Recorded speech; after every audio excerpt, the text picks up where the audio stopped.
এজাহাৰখন দিছে তাত তেওঁলোকে বন্ধুক বাৰুদৰ কথা কৈছে। প্ৰথম এজাহাৰখনত তেনেকুৱা বাঁহৰ কিবা আৰু বেতৰ মাৰিয়ে মাৰিছে বুলি কৈছে, কিন্তু সম্পূৰ্ণ দ্বিতীয় এজাহাৰখনত বন্ধুকৰ পৰা আদি কৰি তৰোৱাল আদি একদম চব কথা লিখি দিছে। আৰু এই ধৰণে যিধৰণে একদম সম্পূৰ্ণ পৰিকল্পিতভাৱে গোটেই বিষয়বস্তুটো আচলতে উলিয়াই দিয়া হৈছে। যিহেতু আমাৰ শিৱসাগৰ জিলাৰ যিখিনি জাতি জনগোষ্ঠী আছিলে 30টা জাতি জনগোষ্ঠীয়ে আমাৰ বজাৰ আৰু আমাৰ পথাৰৰ উদ্দেশ্যে খিলঞ্জীয়া অস্তিত্ব ৰক্ষা যি সংগ্ৰাম শিৱসাগৰৰ পৰা আৰম্ভ কৰিছিলে, এই সংগ্ৰামখন সম্পূৰ্ণ বিফলে পৰিচালিত কৰিবৰ কাৰণে এই ধৰণৰ তেওঁলোকে মানে পৰিকল্পিত পৰিৱেশ সৃষ্টি কৰিছে। পৰিকল্পনাৰ নেতৃত্বত কোন আছে এইখিনি মই প্ৰেছ মিটত ক'ম দাদা। তথাপিও এতিয়া অকণমান জনাটো ভাল। নাই, আমি গোটেইখিনি তথ্য সহকাৰে দিম। আমি তথ্য নিদিলে হয়তো আধৰুৱা হৈ যাব, যিহেতু আমি সম্পূৰ্ণ তথ্য সহকাৰে গোটেই কথাখিনি আমি 4টা বজাত প্ৰেছ মিটত দিম। মানে গোচৰ আপুনি যি তিনিগৰাকী ব্যক্তিৰ বিৰুদ্ধে দিছে, অখিল গগৈ শিৱসাগৰৰ বিধায়ক, তেওঁলোকৰে পৰিকল্পনা, সেইখিনি আমি তথ্য সহকাৰে দিম। দেৱব্ৰত শইকীয়াই এইখিনি কথা কৈছে। দেৱব্ৰত শইকীয়াই ইমান কথাখিনি কৈছে, ইমান জোৰে জোৰে কৈছে, যি সময়ত অসমৰ সাম্প্ৰতিক পৰিস্থিতিৰ ওপৰত তেওঁলোকে বিধানসভাত যি ধৰণে ৰোল প্লে' কৰিবলৈ আহিলে, এই গোটেই বিষয়বস্তুখিনি ফালৰ পৰা ফালৰি কাটি আহি ডিঙত যি ধৰণে নাবালিকা কিশোৰীক ধৰ্ষণ কৰা হ'ল, এই কথাখিনি তাত স্থান নাপায়। সম্পূৰ্ণ গোটেই কথাটো ফালৰি কাটি আহি তেওঁলোকে শিৱসাগৰ কেন্দ্ৰিক কৰি এই গোটেই বিষয়টো উত্থাপন কৰিছে। গতিকে মই গোটেইখিনি তথ্য ৰাজনৈতিক উদ্দেশ্য প্ৰণোদিত, সম্পূৰ্ণ ৰাজনৈতিক উদ্দেশ্য পৰিণত হৈ গোটেই কথাখিনি কোৱা হৈছে। আৰু ভূপেন বৰাইতো আগবাঢ়ি একো নাজানে, মাজতে আহি সোমাই দিছে। সমষ্টি বিধায়ক অখিল গগৈৰ ওপৰত আৰু অসম প্ৰদেশ কংগ্ৰেছৰ সভাপতি ভূপেন বৰা ওপৰত তেওঁলোকে মিছা অভিযোগ আনিছে, তাৰ ওপৰত আমি মূলতঃ কি আছে আপোনাৰ ওচৰত? তেওঁলোকে যিটো মিছা অভিযোগ আনিছে আৰু তেওঁলোকে মিছা অভিযোগৰ যোগেদি সাম্প্ৰদায়িক সংঘৰ্ষ সৃষ্টি কৰা যি পৰিৱেশ সৃষ্টি কৰিছে, তাৰ ওপৰত আমি গোটেইখিনি ৰাখিছোঁ। আৰু 4টা বজাত আমি প্ৰেছ মিটো ৰাখিছোঁ। এইটো যে সম্পূৰ্ণ তেওঁলোকে ভুল তথ্যৰে গোটেইখিনি যে ৰাইজৰ আগত দাঙি ধৰিছে, সেইখিনি আমি গোটেইখিনি প্ৰমাণিত কৰিম। গোটেই বিষয়টো দুটাকৈ যি ভিডিঅ' ইয়াৰ পৰা যিটো এটা প্ৰচাৰ চলিছিল, আৰু সেই ভিডিঅ'টো গোটেইটো আপোনাৰ নিৰ্দেশতে কৰা হৈছিল, আপোনাৰ নিৰ্দেশতে মাৰপিট হৈছিল বুলি দুটাকৈ গোচৰ আৰু তাৰপিছত বহুতে অভিযোগো কৰিছে যে আপুনি একেবাৰে নিমাতে আছে, কোনো ধৰণৰ প্ৰতিক্ৰিয়া দিয়া নাই। যিহেতু মই ভাৰতীয় জনতা পাৰ্টীৰ দায়িত্বত আছোঁ, গোটেই বিষয়বস্তুটো মই চালি জাৰি চাই আছোঁ, কোনে কি কৈছে কি নাই কোৱা আৰু কোনটো আধাৰত তেওঁলোকে গোটেই কথাখিনি কৈ আছে।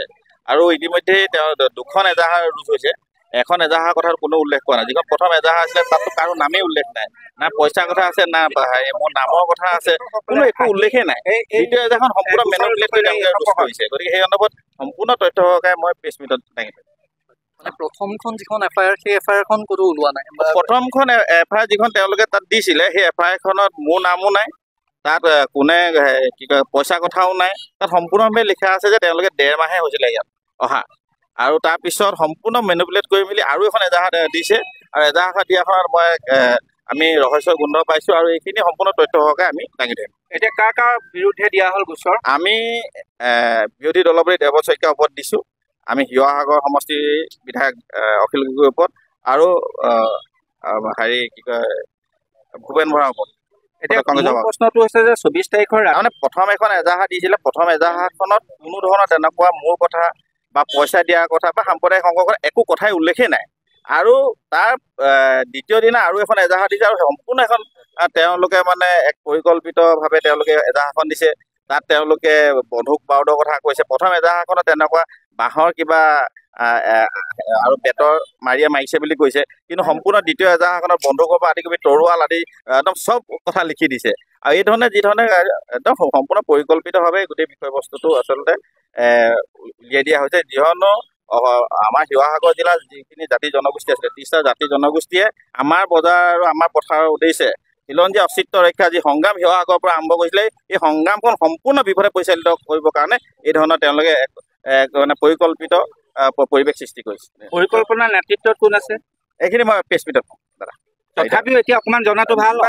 আমি গোটেইখিনি তথ্য সহকাৰে দিম। আমি তথ্য নিদিলে হয়তো আধৰুৱা হৈ যাব, যিহেতু আমি সম্পূৰ্ণ তথ্য সহকাৰে গোটেই কথাখিনি আমি 4টা বজাত প্ৰেছ মিটত দিম। মানে গোচৰ আপুনি যি তিনিগৰাকী ব্যক্তিৰ বিৰুদ্ধে দিছে, অখিল গগৈ শিৱসাগৰৰ বিধায়ক, তেওঁলোকৰে পৰিকল্পনা, সেইখিনি আমি তথ্য সহকাৰে দিম। দেৱব্ৰত শইকীয়াই এইখিনি কথা কৈছে। দেৱব্ৰত শইকীয়াই ইমান কথাখিনি কৈছে, ইমান জোৰে জোৰে কৈছে, যি সময়ত অসমৰ সাম্প্ৰতিক পৰিস্থিতিৰ ওপৰত তেওঁলোকে বিধানসভাত যি ধৰণে ৰোল প্লে' কৰিবলৈ আহিলে, এই গোটেই বিষয়বস্তুখিনি ফালৰ পৰা ফালৰি কাটি আহি ডিঙত যি ধৰণে নাবালিকা কিশোৰীক ধৰ্ষণ কৰা হ'ল, এই কথাখিনি তাত স্থান নাপায়। সম্পূৰ্ণ গোটেই কথাটো ফালৰি কাটি আহি তেওঁলোকে শিৱসাগৰ কেন্দ্ৰিক কৰি এই গোটেই বিষয়টো উত্থাপন কৰিছে। গতিকে মই গোটেইখিনি তথ্য মানে ৰাজনৈতিক উদ্দেশ্য প্ৰণোদিত সম্পূৰ্ণ ৰাজনৈতিক উদ্দেশ্য পৰিণত হৈ গোটেই কথাখিনি কোৱা হৈছে। আৰু ভূপেন বৰাই আগবাঢ়ি একো নাজানে, মাজতে আহি সোমাই দিছে। ধৰক চব প্ৰজাতিৰ মাছ আছিলে।